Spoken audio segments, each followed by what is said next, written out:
Okay, I'm here at the Havas Cafe with Fernanda Romano, and we've got some soccer going on, but we're going to talk a little bit about social media. Fernanda, we hear a lot about social media. Do you think this is like a big long-term change, or is this kind of a passing fad that's being overhyped a little bit?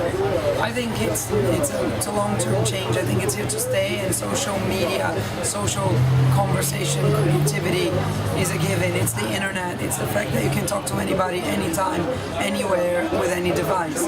What is the fad is the social media guru. You know, the thing where somebody, just because they just started tweeting or using Facebook, or they read all the top blogs and they bought a couple of books, they become experts and they go around giving advice, or they've done this one thing, they go around giving advice. That's the fad, and that's the danger. So, I mean, social media, not a fad, and here to stay. Yeah. So how do you see social media changing creativity, particularly digital creativity? I think the first thing that happens is that we always knew on the internet that the response was immediate, and that immediate response could guide and help us improve creativity. But we never had a conversational response that was so intense. It was click, non-click, follow through the tree that I designed for you, or do not. So interface and interactivity was what we were worried about. But the words were not really necessarily part of it, actual conversation, because we predicted how you would navigate. Now with social media, the conversation is immediate, so we can't predict how the conversation is going to be.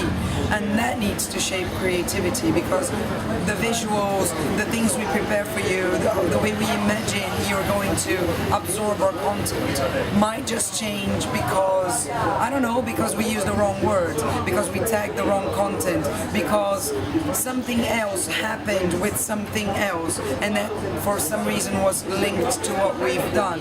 So I think that is the biggest, most important impact on how we do creative for digital. Okay, so final question is, I mean, what mistakes do you think brands and agencies can sometimes make when they're approaching social media? I think the agencies and the clients have to bear in mind that the give me one of those approach is not going to work, because we're talking about actual human beings and actual conversations.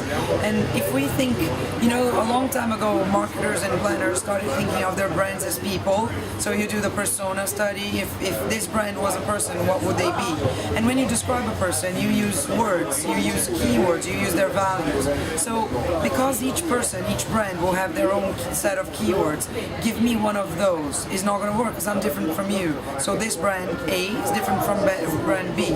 So I think this is the first big mistake. The second mistake is not understanding when you made a mistake.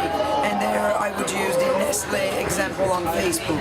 When you realize it's too transparent and it's too immediate, you realize you made a mistake, correct it. Use transparency, but correct it. Guide the conversation, or the conversation is going to take control of you. Okay. Fernanda, thanks a lot. Thank you.